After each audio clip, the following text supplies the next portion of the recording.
Ces gens-là nous ont tellement menti que je ne sais même pas par quoi commencer. Du coup, je vais piocher dans mon petit panier.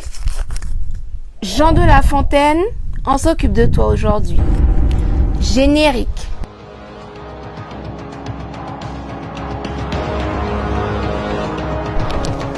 Bienvenue sur Afrique Résurrection, je suis Safia Njoyla, chercheuse en histoire et culture africaine. On en a tous entendu parler, peut-être même que toi on t'a obligé à apprendre une de ces soi-disant fables à l'école. Laisse-moi te dire qu'en réalité, il s'agissait d'un gros plagiat. Ce forceur de La Fontaine, il n'a pas seulement pris une fable, 3 fables, 10 fables qu'il a copiées, c'est des centaines de fables d'Ésope qu'il a carrément recopiées à l'identique et qu'il a servi comme ça à son public pour se faire un nom dans la littérature française. Du coup, permets-moi de te présenter le véritable auteur des fables que tu connais, Ésope. Alors, si tu as entendu parler des fables d'Ésope, on ne t'a pas forcément précisé qu'en fait Ésope était africain. Et on parle pas d'un africain métis type éthiopien, non. On parle d'un africain type soudanais qui était décrit par ses contemporains avec un teint charbon, un nez très large, des lèvres épaisses et des cheveux crépus. Alors Ésope est né et a grandi dans le royaume de Kémet qui est situé dans le sud du continent africain.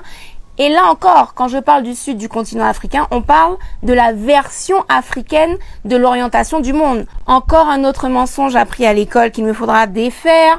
Restez connectés à Afrique Résurrection. Ésope étant très intelligent et très avide de découvrir le monde, il part l'explorer, il quitte le royaume de Kémet vers l'Orient.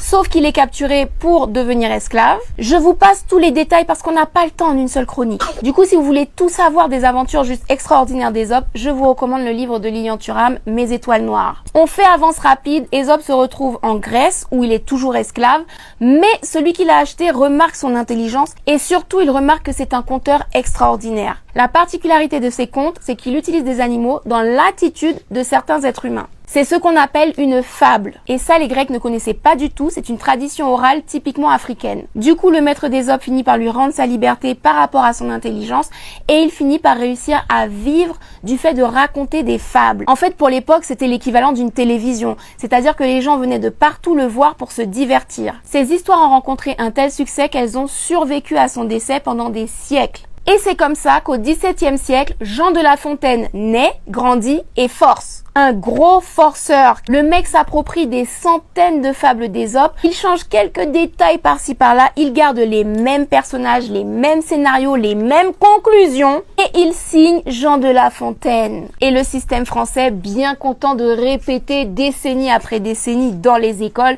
que Jean de La Fontaine est un héros de la littérature française. Garde bien en tête que Ésope a vécu en moins 700 et que Jean de La Fontaine a vécu au XVIIe siècle. C'est-à-dire un écart de 2300 ans. Donc tu te doutes bien qu'à l'époque de Jean de La Fontaine où il n'y avait ni télévision ni internet pour pouvoir exposer le plagiat, eh ben toutes ces signatures de fables sont passées crème et on lui a accordé ce crédit alors qu'en réalité il n'a absolument rien créé. Gad Elmaleh aurait dû vivre au XVIIe siècle. Enfin bref, si tu connais les fables du corbeau et du renard, de la cigale et de la fourmi, du lion et du rat, tout ça n'appartient pas à Jean de La Fontaine mais à Ésope l'Africain.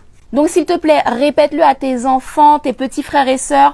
Mieux encore, partage cette vidéo au maximum parce qu'il faut absolument qu'on soit très nombreux à être au courant de ce genre de mensonges qui ont assez duré. Alors comme tu le vois, j'en ai tout plein d'autres mensonges qui attendent d'être révélés.